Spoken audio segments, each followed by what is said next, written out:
dependência emocional, e vai falar para a gente com relação a isso. Fernando, boa tarde, é um prazer tê-lo aqui novamente no programa, trazendo aí, trazendo mais esse assunto interessante, dependência emocional. Isso aí é uma coisa muito interessante, viu, Faria? Porque essa dependência emocional são aquelas pessoas que se submetem a uma outra pessoa, e geralmente essas pessoas, elas têm um bordão preferido, antes mal acompanhado que só. Quer dizer, elas preferem estar mal acompanhadas, mas não pode ficar sozinha. Sofre muito, Fernando? Sofre.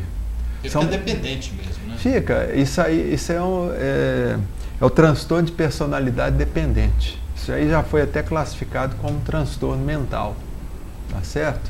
Então essas pessoas são aquelas que se submetem a um parceiro ou a uma mulher. Geralmente isso acontece mais com mulher, viu, Faria? Homem a estatística não é tão grande, maior mesmo é mulher. Então essa dependência emocional, ela é aquelas pessoas que têm medo de ser desaprovada, aquelas pessoas boazinhas que não sabem falar não, aquelas pessoas que passam a vida engolindo o sapo dos outros, tá? Que querem agradar todo mundo. E são pessoas que são muito suscetíveis a decepções. Elas passam a vida tendo decepções de tudo quanto é lado, viu, Faria? Ô Fernando, e essa dependência emocional, ela poderia estar aliada também à dependência financeira? Porque depende daquela pessoa que está ao lado ali e às vezes não tem iniciativa de mudar esse contexto, fica totalmente dependente. Ô Faria, a dependência emocional não quer dizer dependência financeira. Mas toda pessoa que é dependente emocionalmente de outra pessoa, geralmente ela depende financeiramente também. Mas esse não é o fator principal dessa pessoa. Tá? Porque às vezes também são pessoas que têm emprego, que têm um trabalho, tá? São funcionárias públicas. Mas tem a dependência. São aquelas mulheres, por exemplo, que não conseguem ficar sem uma companhia. Quer dizer, termina um relacionamento que naturalmente passou por uma decepção amorosa, e aí passa um pouquinho e já está arrumando outro. Quer dizer, são pessoas que estão saindo da frigideira e caindo no fogo. Sai da frigideira, cai no fogo. Sai do fogo, sobe numa frigideira. Tá certo? Está sempre arrumando sarna para coçar, viu, Faria? É um negócio complicado, é um transtorno que deve ser trabalhado como?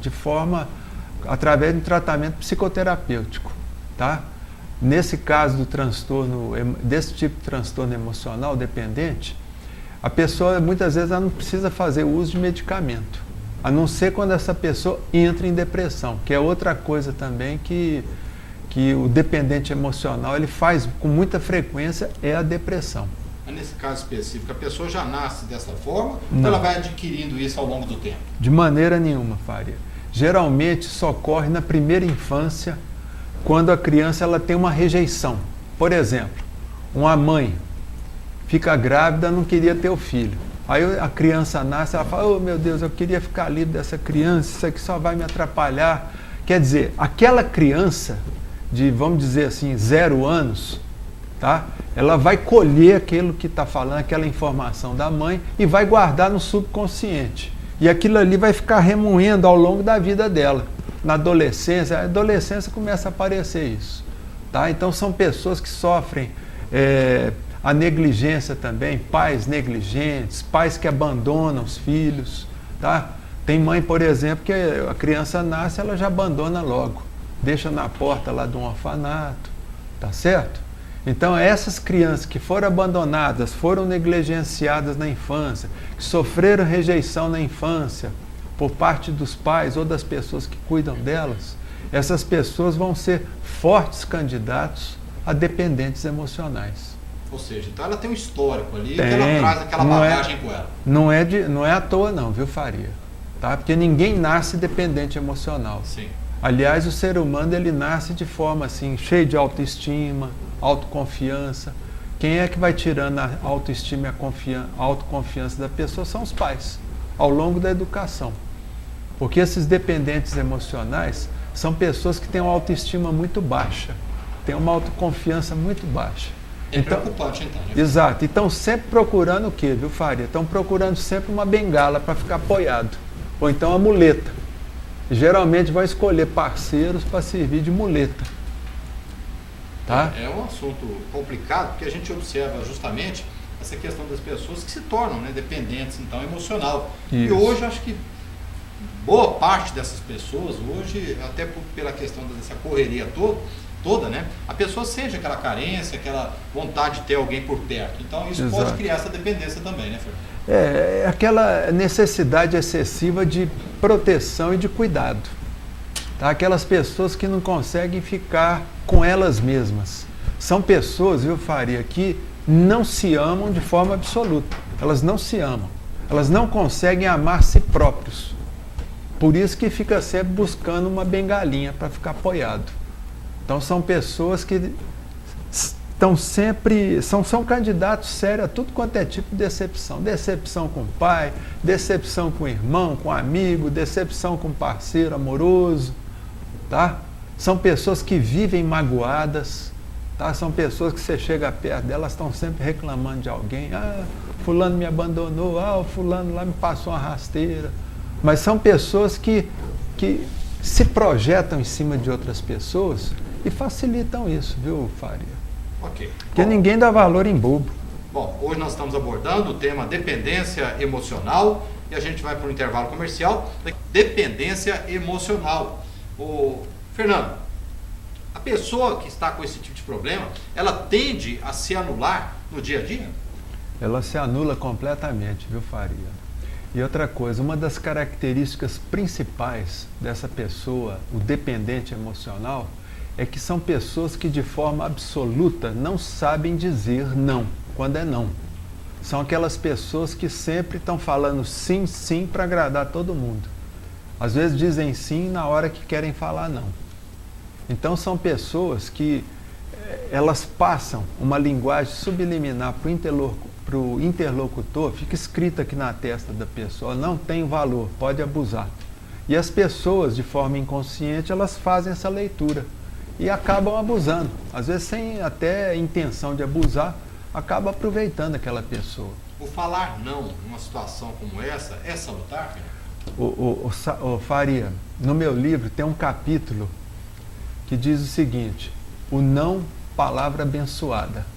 O não, eu considero a palavra mais abençoada que tem, porque é a palavra que nos preserva da maioria dos problemas da vida. Tá? Você pode ver que as pessoas que não sabem falar não, todos os problemas que elas têm, você pode ver que foi um momento que aquela pessoa não soube falar não. Tá? E o problema aconteceu. Tá? Por exemplo, o sujeito vem pedir dinheiro para você. Ó, eu estou precisando de um cheque seu emprestado. Né? Você me empresta um cheque, depois eu te pago. O que vai acontecer? É que a pessoa não vai pagar. Geralmente não paga. Aí a pessoa tem um prejuízo financeiro porque não soube falar não. E aquele desgaste emocional. Não, né? aí começa a ficar aquela coisa, tá? Então, gente, aprendam a falar não. Você que tem dificuldade de dizer um não, quando é não, aprenda, exercite isso, tá? Isso aí é o que a gente chama de assertividade. E o dependente emocional, ele não tem assertividade. É aquele bobão, é o bonzinho. Todo mundo chama, o fulano é bonzinho. Ó, procura o ciclano lá que ele é o bonzinho. Bonzinho, no nosso dicionário, quer dizer bobinho, tá? Então, todo bonzinho é bobinho, porque a pessoa confunde ser bom com ser bonzinho. É bem diferente. Fernando, e o arrependimento, na verdade, ele tarda, mas não falha junto a um dependente emocional? Faria, o dependente emocional, ele está sempre se arrependendo. Só que ele não tem coragem de quê? De refazer, de ressignificar a vida dele. De mudar. Porque, outro rumo. isso, porque a primeira coisa que a pessoa tem que fazer, Faria, é aprender a falar não. Ó, não gosto disso, não aceito isso, não mereço isso, tá? Então, quer dizer, a pessoa ela tem que fazer um esforço próprio.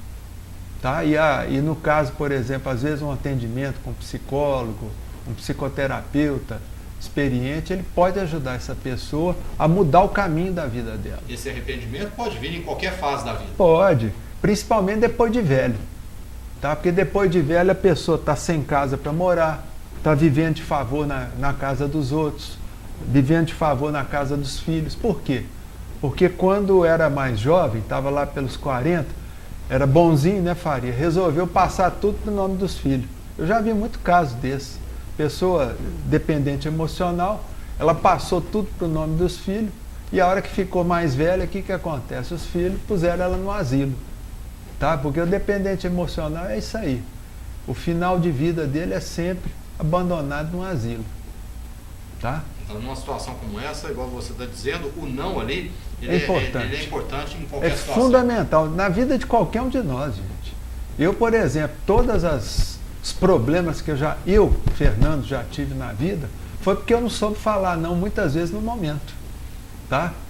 Então, às vezes a gente faz uma dívida, compra uma coisa que não quer comprar porque não sabe falar não nem para um vendedor. Tá? Às vezes o vendedor é muito bom, é um vendedor bacana, tal, e você acaba comprando aquilo que você não quer. Isso para o filho também é importante, Fernando? Demais. E uma coisa que a gente tem que ensinar para os nossos filhos, para que esses filhos sejam felizes, que esses filhos tenham sucesso, é a gente criar, viu, Faria, nossos filhos para a nossa desnecessidade. Olha a palavra que eu estou usando. Desnecessidade. Quer dizer o quê? O bom pai, a boa mãe, ela tem que criar o seu filho para ela não ter necessidade dela, dos pais. Tá? Você tem que criar o seu filho para ele ser independente emocionalmente, independente financeiramente. Tá certo? Isso é o que o bom pai faz. Quando a gente fala que cria o filho para o mundo, é mais ou menos essa teoria mesmo. Exatamente. E é o exemplo do povo anglo-saxão, os americanos, ingleses, franceses. Chegam a certa idade, os pais eles já estão empurrando o filho para fora de casa. Tá? Principalmente depois dos 15 anos. Já Saber começa. Se virar, né, Felipe? Isso, já manda trabalhar num barzinho, no McDonald's. Eu, quando eu morei em Los Angeles, eu lembro que às vezes eu ia no McDonald's, eu encontrava lá o filho de um amigo meu que era médico. Tá? Era médico que estava lá trabalhando no McDonald's. Não tem problema nenhum. Tá certo? Lá nos Estados Unidos, gente, trabalho é uma honra. Tá? Trabalho lá nos Estados Unidos é encarado como uma bênção. Tá? E lá o dia que eles mais gostam dos americanos é a segunda-feira. Que é o dia digno para o trabalho. Isso, é o primeiro dia da semana, é o dia que está todo mundo feliz. Ok, bom.